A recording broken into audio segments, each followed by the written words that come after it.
पर एक्सरसाइज करेंगे। जैसे कि आपको पता है जिस क्रिया के अंत में चुका होगा,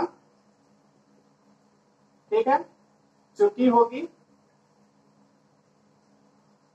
और चुके होंगे, ये आपको पहचान आ गया। मतलब हिंदी पहचान में अगर आता है चुका होगा, चुकी होगी, चुके होंगे, ये आपका कौन सा टेंस कहलाता है? फ्यूचर परफेक्ट टेंस कहलाता है।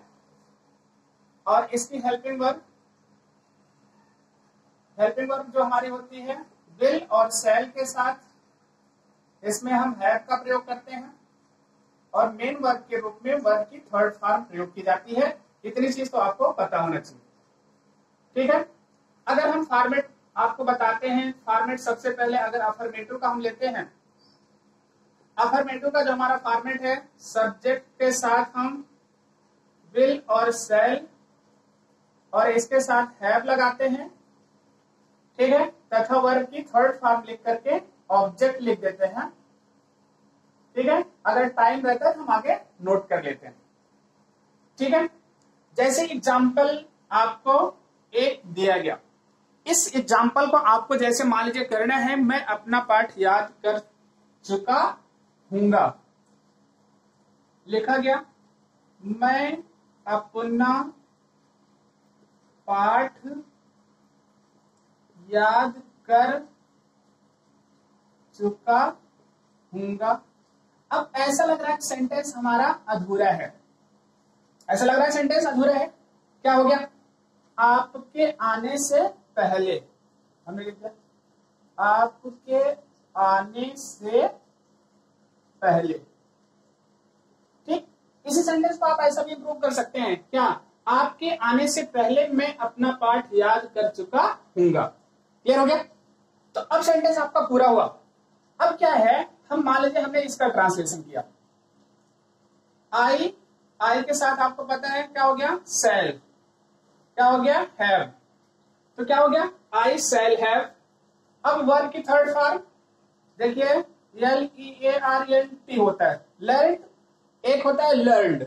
लर्न क्या है? पार्टिसिपल फॉर्म है। लर्न का मतलब होता है ज्ञानी, मतलब जिसके पास ढेर सारा नॉलेज हो उसे लर्न मैन कहते हैं, जबकि लर्न इसका लर्न थर्ड फॉर्म वर्ब के रूप में यूज किया जाता है, इसलिए हो गया आई शैल हैव लर्न। देखिए अपना, तो आई के लिए अपनी का हम किसका प्रयोग करेंगे? माई लेसन। ये तो इतने का ट्रांसलेशन हो गया। लेकिन क्या दिया गया यहाँ पर? समय दिया गया। अभी तक हमने लिखा था बाय टाइम, यहाँ पर हमने लिखा पहले, लिखा गया पहले के लिए हम किसका प्रयोग करेंगे? बिफोर।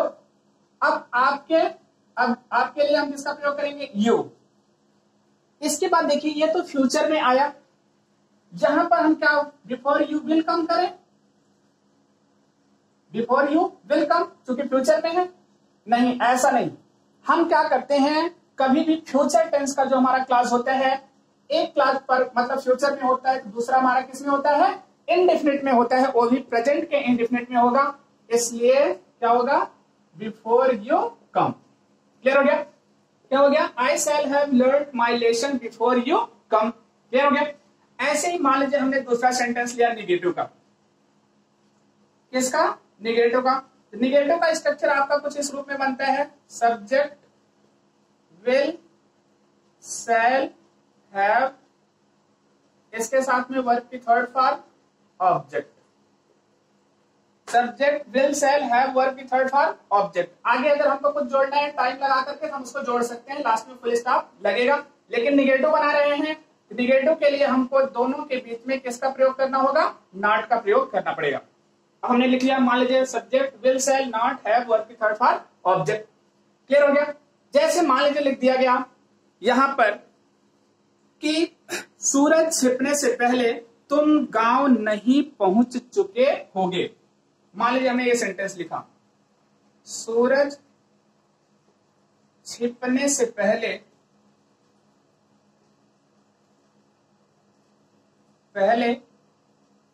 तुम गांव नहीं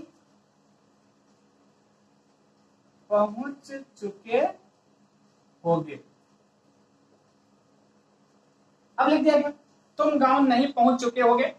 अब पहले हम इसी का ट्रांसलेशन करते हैं, ये आपका क्या हो गया? फ्यूचर परफेक्ट का है, ठीक। अब हमने यहां पर लाया, चूंकि इसका ट्रांसलेशन अब पहले होगा, यहां पर हमने लिखा यू इसके साथ यू के साथ किसका प्रयोग होगा? Will not have. क्या हो गया? यू विल नॉट हैव पहुंचना, रीच्ड। कहां? Reached village, reached village. अब इसके बाद क्या होगा? बिफोर, पहले हो गया the sun, before the sun क्या हो गया? Set, before the sun set. Set कहां होगा? सेट्स कर लीजिएगा, ठीक है, क्योंकि सिंगुलर हो रहा है और प्रेजेंट इंडेफिनिट में बन रहा है। बिफोर द सन सेट्स, ठीक।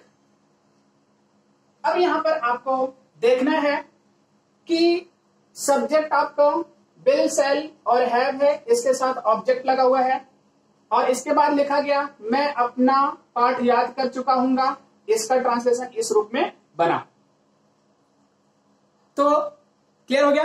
अब इसके बाद क्या है? मान लीजिए हम इसी सेंटेंस को इंट्रोगेटिव में चेंज करना हुआ तो इंट्रोगेटिव में चेंज करना होगा, आप सीधे सीधे आप यहां पर इसका प्रयोग करेंगे विल, इसके बाद क्या आया? यू, यहां पर क्या लिखा गया? Not have reached village before the sun क्या हो गया? सेट्स। क्लियर हो गया? अब आपको इतना ध्यान में रखना है, देखिए यही चीज सिंटैक्स आपको पढ़ा रहे हैं, हमने सिंटैक्स इसीलिए टॉपिक आपको बीच में उठाया था कि सारी चीजों को आपको ध्यान में रखना है। जैसे अब एक रूल यहाँ पर सिंटैक्स का काम करने लगता है कि फ्यूचर के दोनों क्लास कभी भी फ्यूचर में नहीं हो सकते। एक क्लास फ्यूचर में तो दूसरा आपका किसमें होता है? प्रेजेंट इंडेफिनिट में। जैसे आपका पास्ट परफेक्ट में बताया गया था, एक क्लास पास्ट परफेक्ट में होगा, दूसरा किसमें होगा? पास्ट इंडेफिनिट में। इस चीज को आपको ध्यान में रखना है और सभी विद्यार्थी फ्यूचर परफेक्ट